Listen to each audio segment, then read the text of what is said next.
News, Cristiana Lobo, comentarista a Cristiana Lobo, né? Ela falou que o Lula pediu para o Tasso Genro ficar calado sobre a anistia. Entendeu? Então, é triste, né? Porque o Lula participou também, ele foi vítima. Então, em outras palavras, ele disse: meu amigo, nós não vamos mexer com os militares, porque não queremos incomodá-los. O senhor concorda com esse posicionamento do nosso presidente Lula, já que a Cristiana disse que foi um puxa-arranco de orelha? Inclusive o Tasso Genro disse desse jeito: não, ele não puxou, não me deu um puxa-arranco de orelha. O Lula está numa posição assim muito conciliadora, não é? Porque houve uma reação das Forças Armadas, sobretudo do Exército, não é? Reformados e até pessoas da ativa do Exército foram ao clube militar se manifestar contra os dois ministros. Quase 1000. Não é? Eu acho que aquilo foi indevido, porque está lá que os reformados se manifestassem, é o direito deles, nós vivemos numa democracia. Agora, um militar da ativa, ele não pode se manifestar sobre política.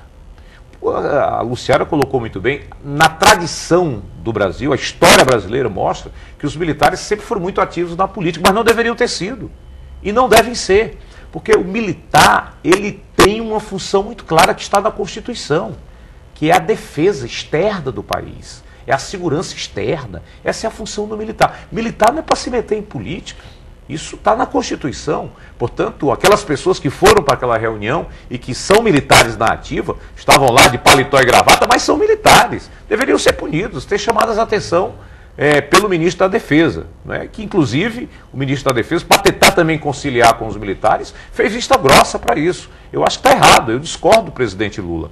Aceita a posição dele, ele é o presidente, tem que conciliar. Houve aí um choque entre os ministros, ele entrou nessa tentativa de conciliar, mas discordo do presidente Lula. Acho que ele tenta, aí hoje ele ontem saiu com a declaração que as pessoas que foram torturadas têm que ser vistas como heróis, aqueles que lutaram contra a ditadura têm que ser vistos como heróis e não como vítimas, né? Mas são heróis e são vítimas, né? Eu discordo aí do meu presidente Lula, porque acho que ele está numa posição conciliatória de tentar evitar, não é, essa movimentação dos militares. Claro, ninguém quer isso, mas em nome da verdade, em nome da história, do resgate da história, nós não podemos aceitar que os torturadores não sejam punidos, mesmo que seja uma punição verbal, mesmo que seja uma punição histórica, mesmo que seja uma punição para que a sociedade saiba quem foram os torturadores, não é? E o mal que eles criaram à sociedade brasileira. Mesmo que não precisa ir para a cadeia, não precisa, mas precisa ser reconhecida a verdade e a sociedade tem que se saber realmente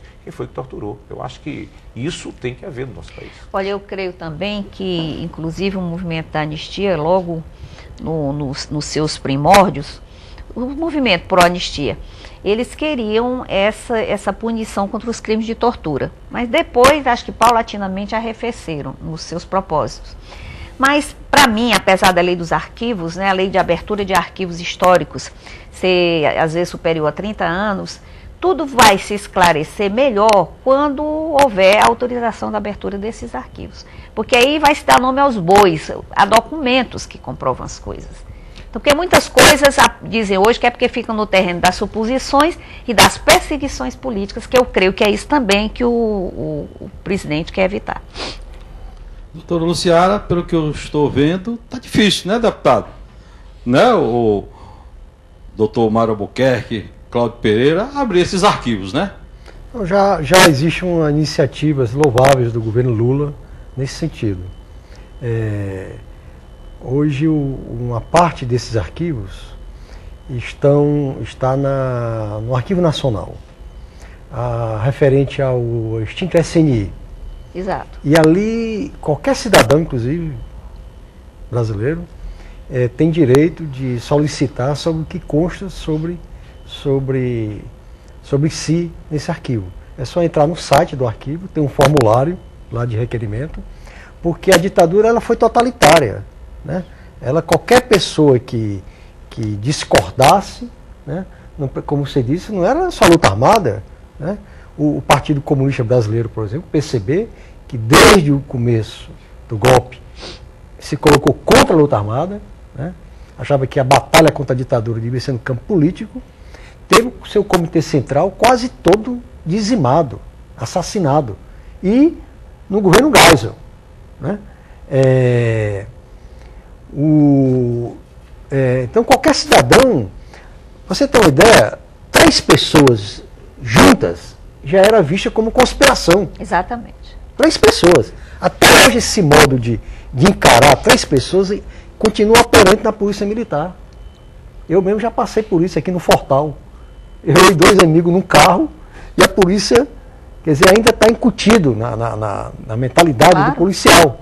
3 pessoas, 3 homens, né?